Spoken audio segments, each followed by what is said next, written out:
Welcome to this video about safaris in Southern Africa. This video covers several countries with a focus on Botswana, Zambia, Zimbabwe and Namibia, while South Africa has its own dedicated video. Which country to visit in Southern Africa for your safari depends not only on the style of safari you're looking for, but also your budget. The cost of a safari in Southern Africa varies widely, with top-end camps in Botswana being as high as around $3,000 per person per night, whereas the top-end camps in Zambia are half that. All safaris in Southern Africa are easily combinable with Victoria Falls and/or Cape Town for a fantastic beginning or end to your Africa adventure. Getting to these countries is relatively simple, with Johannesburg being the main hub for flights from Europe and from the States. Botswana is the most well-known safari destination in Southern Africa. Famed for the Vango Delta and the Linyanti regions, we regard these areas as having some of the best safari viewing on the continent. The Vango Delta is one of the most incredible wildlife parks in Africa. Each year, flood waters come down from the Angolan highlands, spreading over a vast area and creating a wetland paradise that supports a huge diversity of flora and fauna, including swamps, reed beds, floodplains, vast papyrus beds and long stretches of crystal clear water. Many of the islands scattered around the delta are big enough to allow for lengthy walking safaris, however the true delta experience is experienced by Mokoro.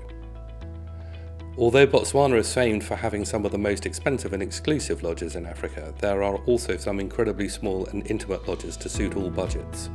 For the more classic style of camps, both Chitabi and Little Vumbura are top of our list, whereas Leeward Plains and Mombo are as good as it gets and offer the most luxurious and expensive safaris in the Delta and probably Africa, but they do cost over $3,500 per person per night.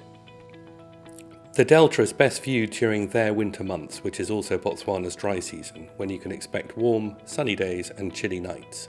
The shoulder season falls between November and April, which is a great time to travel as long as you don't mind the odd shower and some hotter weather.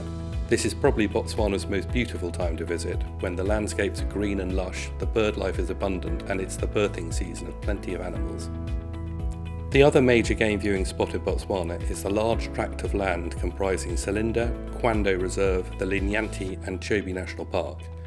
This area spans north from the Okavango Delta right up towards Victoria Falls, and the permanent water along the river area guarantees great game viewing.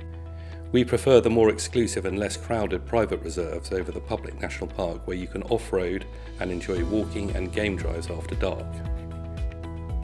Dumatau ranks as one of the best camps in this area, and Labala is more suited for the more adventurous traveller. In Chobe we rate Machenji over all the others. If time permits, the Kalahari Desert and the Magaligali Pans are well worth a visit. Both are amazing areas but very seasonal, best visited between December and April, when this area receives an unprecedented number of zebra in their annual migration through the Nai Pan. Zambia has some of the best guiding and wildlife opportunities on the continent. Largely overlooked, it offers a fantastic off-the-beaten-track safari with amazing guiding and some of the best walking in Africa. The parks still have that wild, raw and authentic feel to them. The lower Zambezi and South Luango are easily combinable, offering various terrains and different experiences. However, with one or two exceptions, Zambia is very seasonal, with safaris only available from May until November before the rains come and the parks become impassable. For the more seasoned safari goer, both Kufui and the North Luango are well worth a few days, each in their own right. The South Luango is one of Africa's most famous parks and a big favourite of ours, especially for leopard. Being quite remote and not the easiest to access, it remains a very special safari destination. It's an hour's flight northeast from Lusaka, and although the main area of Mafui can get quite crowded, the further you move away from here the better, especially if you're hoping to photograph the nesting carmine beet eaters. There are a few operators in the park with very remote camps. All are owner run and offer a small and very intimate experience. The feel of the camps here is much more rustic and adventurous than the luxury found in surrounding countries, with Nsolo, Kayingo and Bilamungwe being our top picks. Chinzombo is the only luxurious option in the park. The lower Zambezi sits at the bottom of an escarpment opposite Mana Pools in Zimbabwe. All the small camps here are located along the river and offer a variety of land and water activities.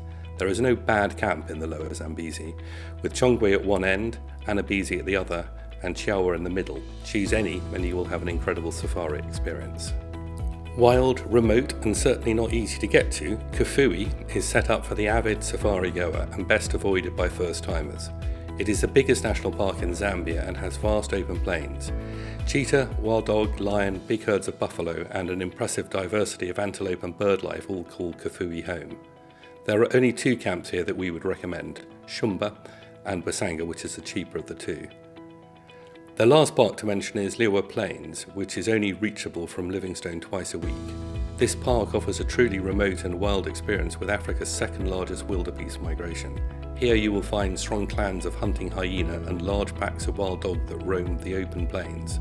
There is only 1 camp to stay at here, King Lewanika, a luxurious camp in an incredibly remote area of Zambia. Zimbabwe is one of the best value safari destinations in Africa, with untamed parks, unbelievable wildlife and offers exceptional value for money. The 2 main areas to look at in Zimbabwe are Wangi National Park and Mana Pools. Wangi is the more visited of the 2 parks and is famed for its large population of elephant.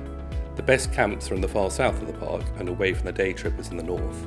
Camps range from the East African-style tented camp of Somalisa expeditions to the more luxurious options like Linkwasha.